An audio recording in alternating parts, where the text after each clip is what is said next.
إن الحمد لله نحمده ونستعينه ونستغفره ونؤمن به ونتوكل عليه ونعوذ بالله من شرور أنفسنا ومن سيئات أعمالنا من يهده الله فلا مضل له ومن يضلل فلا هادي له وأشهد أن لا إله إلا الله وحده لا شريك له وأشهد أن محمدا عبده ورسوله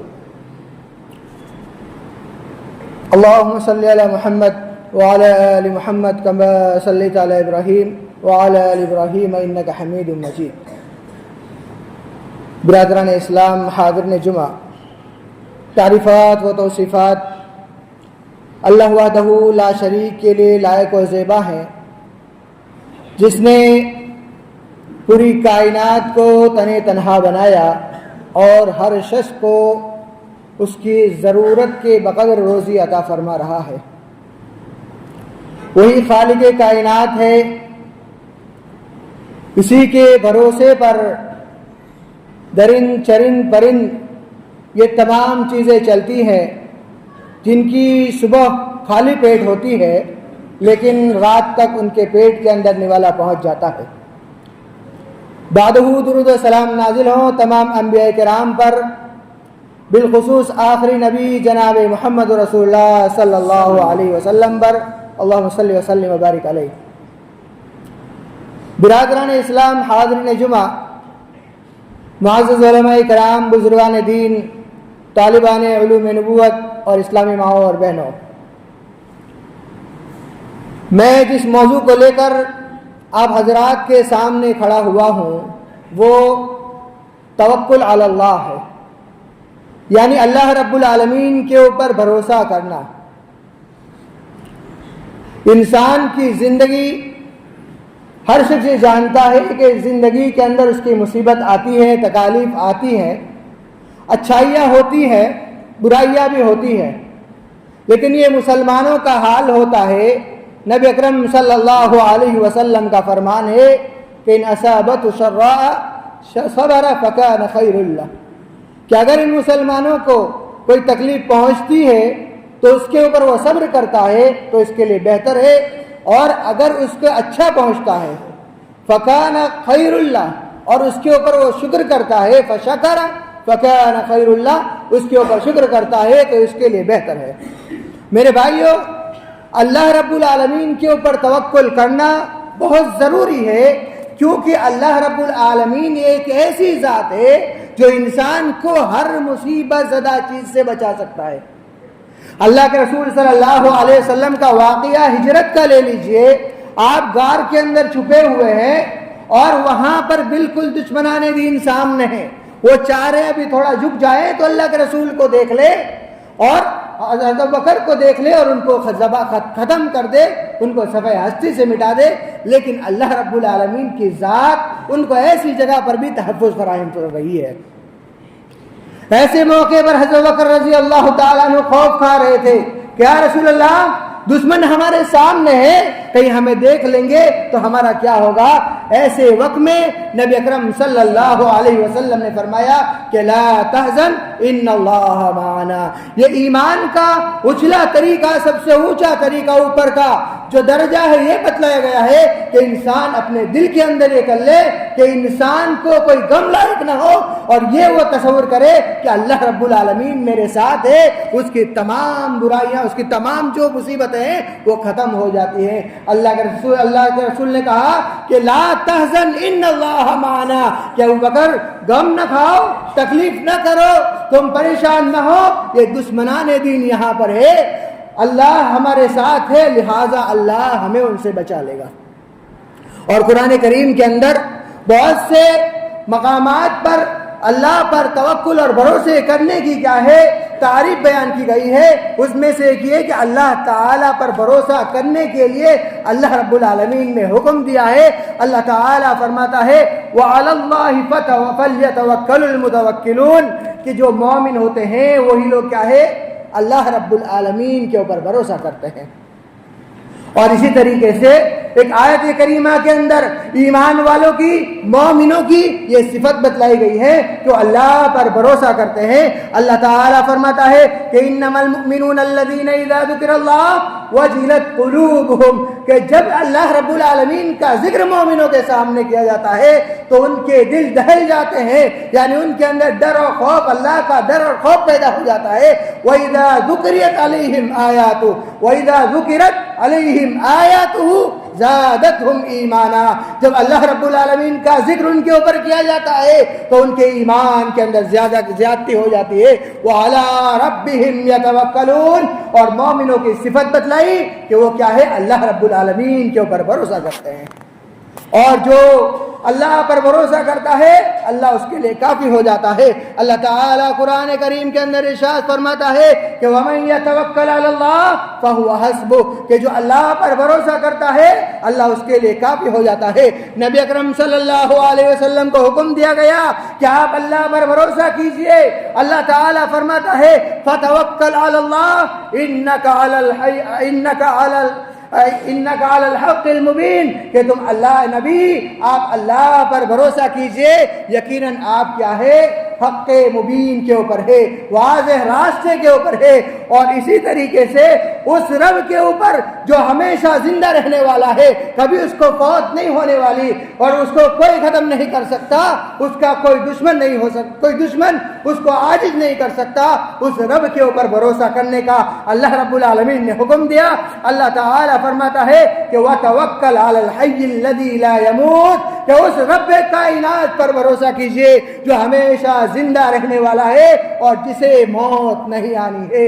لہذا قرآن آیات میں نے آپ حضرات کے سامنے رکھی جن کے اندر اللہ رب العالمین کے اوپر بھروسہ کرنے کے بارے میں بتلایا گیا کہ اللہ رب العالمین کے اوپر بھروسہ کیا جائے، اور وہ اللہ رب العالمین جو اول ہے آخر ہے، هو الاول والآخر والظاہر والباطن، وہ اللہ رب العالمین جو سب سے پہلا ہے، سب سے آخر بھی وہی ہے، جو ظاہری چیزوں کو بھی جاننے والا ہے، وہ باطنی چیز کو بھی جاننے والا ہے، وہ پوری کائنات کو کھلانے والا ہے۔ اس رب ذوالجلال پر بھروسہ کرنا چاہیے، وہی اصل مالک حقیقی ہے۔ انسان کتنی بھی مصیبت میں آ جائے واللہ یعصمک من الناس، یہ رب ذوالجلال کا فرمان ہے کہ وہ اللہ آپ کو تکلیف زدہ چیزوں سے، تکلیف زدہ جگہ سے آپ کو نکال دے گا۔ دشمنان دین، آپ کے دشمن کتنا بھی مکر کر لے، لیکن آپ اللہ کے اوپر بھروسہ کریں گے تو وَمَكَرُوا وَمَكَرَ اللَّهُ وَاللَّهُ خَيْرُ الْمَاكِرِينَ، کہ جو مکر کرنے والے ہیں انہوں نے مکر کیا، یعنی چال چلنے والے جو دشمن ہوتے وہ چال چلتے ہیں، لیکن ہم اس پر صبر کرتے ہیں اور اللہ پر بھروسہ کرتے ہیں تو ہمیں اللہ کا ساتھ ملتا ہے، اور ہمیں ساتھ ملتا ہے، اور اللہ ہمارے جانب سے تدبیر کرتا ہے اور ہمارے دشمن کو غالب ہونے سے بچا لیتا ہے اور ہمیں فتح یابی نصیب کرتا ہے۔ اور اسی طریقے سے اس مکر کے بارے میں اور بھی بہت سی جگہوں کے اندر فرمایا کہ دشمنان اسلام مکر کرتے رہیں گے، لیکن مومنوں تم اللہ پر بھروسہ کرو، اللہ تمہیں ان مصیبتوں سے نکال دے گا۔ کیونکہ ہم نے اللہ کے اوپر بھروسہ کیا ہے اور اللہ ہمارے لیے کافی ہے۔ اور اسی طریقے سے ایک حدیث مبارکہ کے اندر توکل کے بارے میں فرمایا گیا لو توکلون علی اللہ حق توکلہ، کہ اللہ سے کے اوپر جتنا بھروسہ کرنے کا حق ہے، اگر تم نے اتنا اللہ پر بھروسہ کیا، یعنی ایمان کے اندر ڈگمگ نہ ہو، اللہ کے اوپر آدھا بھروسہ ہو اور اپنے اوپر نہ بھروسہ ہو بلکہ ایمان گڑبڑ ہو، تو ہمارا وہ توکل کام نہیں آئے گا۔ حق توکل ہی کہہ کر کے اللہ کے رسول صلی اللہ علیہ وسلم نے فرما دیا کہ جتنا اس کے اوپر بھروسہ کرنے کا حق ہے، جتنا اس کے اوپر توکل کرنے کا حق ہے، اتنا توکل کیا تو لرزقکم اللہ، تو اللہ رب العالمین تمہیں رزق عطا فرمائے گا۔ ایسے ہی کما یرزق الطیر، جیسے ہی پرندوں کو اللہ رب العالمین رزق دیتا ہے، کیسے رزق دیتا ہے؟ اللہ کے رسول صلی اللہ علیہ وسلم نے آگے فرمایا تغدو خماسا، کہ وہ صبح جاتے ہیں تو بھوکے پیٹ جاتے ہیں، وتعود بطانا، اور واپس لوٹتے ہیں تو ان کے پیٹ بھرے ہوئے ہوتے ہیں۔ اور یہ صحیح ترمذی کی حدیث ہے اور امام البانی رحمہ اللہ علیہ نے اس حدیث کو صحیح قرار دیا ہے۔ اور اسی طریقے سے ایک آدمی اللہ کے رسول صلی اللہ علیہ وسلم کے پاس آتا ہے اور کہتا ہے کہ یا رسول اللہ ارسل ناقتی، کہ میں اپنے اونٹنی کو چھوڑ دوں، واتوکل، یا پھر اللہ پر بھروسہ کروں، اپنی اونٹنی کو چھوڑ دوں اور اللہ پر بھروسہ کروں. تو نبی اکرم صلی اللہ علیہ وسلم نے فرمایا کہ اس کو باندھ دو اور اللہ پر بھروسہ کرو. لہذا اس حدیث کے اندر بھی اللہ پر بھروسہ کرنے کا حکم دیا گیا ہے، لیکن یہاں اس حدیث سے چند ایک باتیں بھی استنباط ہوتی ہے. ان میں سے یہ بات سامنے آئی ہے کہ اللہ پر بھروسہ کرنے صرف کرنا کافی نہیں، بلکہ اس کے لیے اسباب کا اختیار کرنا بہت ضروری ہے. انسان چاہتا ہے کہ وہ خالی پیٹ ہے اس کا پیٹ بھر جائے، تو ایسے اس کا پیٹ نہیں بھرے گا، بلکہ اسے کچھ کام کرنا پڑے گا، تب جا کر کے وہ چند پیسے کمائے گا اور اس کے ذریعے سے وہ کچھ کھا پی سکے گا. اور جو اللہ پر توکل ہے، اس توکل کے 3 اقسام ہیں. توکل کے 3 اقسام ہے. ایک قسم توکل صحیحہ ہے، اور دوسری قسم توکل فاسدہ ہے، اور تیسری قسم توکل ناقصہ ہے. توکل صحیحہ میں یہ چیز داخل ہے کہ انسان سب سے پہلے اسباب کو اختیار کرے، جیسا کہ اس آدمی کو اللہ کے رسول صلی اللہ علیہ وسلم نے کہا کہ اپنی اونٹنی کو باندھ، پھر اللہ پر بھروسہ کرے. تو جیسے دیکھا اس حدیث کے اندر ہے کہ پہلے اسباب کو اختیار کرنا چاہیے، اور اس کے بعد کیا ہے؟ بھروسہ. اس کے بعد اللہ کی مدد انسان کو حاصل ہوتی ہے. اور دوسری چیز کیا ہے؟ انسان کا دل سے اعتماد ہونا چاہیے، توکل ہونا چاہیے، تبھی جا کر یہ توکل کام آ سکتا ہے. اعتماد ہونا چاہیے. اللہ کے رسول صلی اللہ علیہ وسلم نے فرمایا من قال لا الہ الا اللہ خالصا من قلبی دخل الجنہ. جس کسی نے دل کے اخلاص کے ساتھ، خالص نیت کے ساتھ لا الہ الا اللہ پڑھا، اس کے جو لوازمات ہیں ان کو پورا کیا، تو وہ شخص جنت کے اندر داخل ہوگا. ہمارا آپ نے دیکھا کہ اس کے اندر دل سے اعتماد کی بات آئی ہے. لا الہ الا اللہ کے لیے کیا ہے؟ دل سے اعتماد، یعنی بھروسہ دل کے اندر بھی یہ ہونا چاہیے کہ میں جو کام کر رہا ہوں، اسباب اختیار کرنے کے بعد جو کام کر رہا ہوں اس پر یقینی اللہ کے اوپر بھروسہ ہونا چاہیے، تبھی جا کر کے اس کا یہ توکل اور یہ بھروسہ اللہ کے اوپر تب کام ہو سکتا ہے. اور اسی طریقے سے تیسری چیز جو ہے وہ کسی بھی کام کو کیا جائے تو اس میں کیا ہے؟ عمل. توکل کرنے سے پہلے کوئی کام کیا جائے، اس کے بعد اس کی دعا کی جائے، اس کے بعد اللہ پر بھروسہ کی جائے. جیسا کہ عبادات کے اندر نماز پڑھی جاتی ہے، روزہ رکھا جاتا ہے، اور بہت سی عبادات کیے جاتے ہیں. ہمارے اسلاف اور صحابہ کرام رضوان اللہ علیہ مجمعین کا یہ حال تھا کہ وہ عبادات کرتے تھے، پہلے عمل کیا، پھر اس کی قبولیت کی دعا کرتے تھے.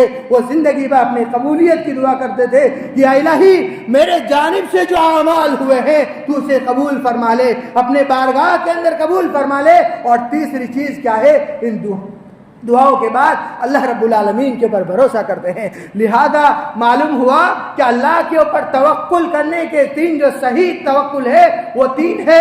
پہلا اسباب اختیار کرنا، دوسری چیز اعتماد قلب، دل کے اندر بھروسہ ہونا چاہیے، مکمل بھروسہ کہ اللہ ہمارے جانب سے کافی ہے، اللہ ہمارے جانب سے کافی ہو جائے گا. اور تیسری چیز توکل سے پہلے عمل کرنا، دعا کرنا اور بھروسہ کرنا. اور اسی طریقے سے توکل کی دوسری قسم توکل فاسدہ ہے، جو جیسا کہ میں نے بیان کیا توکل کے صحیحہ کے اندر پہلی قسم کہ اسباب اختیار کرنا، کہ کوئی شخص اگر اسباب اختیار نہیں کرتا ہے اور وہ چاہتا ہے کہ ایسے ہی اس کا کام ہو جائے، تو میرے بھائیو ایسا نہیں ہوگا، بلکہ اسے کیا ہے؟ پہلے اسباب اختیار کرنا ہوگا. اور دوسری توکل فاسدہ کی دوسری قسم کیا ہے؟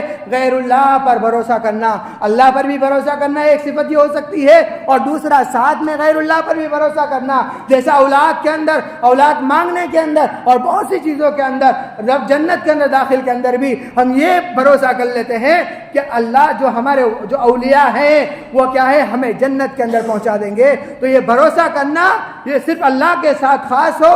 اگر کوئی اس بھروسے کو غیر اللہ کو اس کے اندر شامل کرتا ہے تو کیا ہے؟ وہ توکل سے ہٹ جائے گا، وہ توکل کامل نہیں رہے گا. اور اسی طریقے سے توکل ناقصہ جو ہے کہ اسباب تو اختیار کرتا ہے بندہ، جو کام کرنا ہے وہ تو کرتا ہے، لیکن دل پوری طریقے سے مطمئن نہیں ہے. دل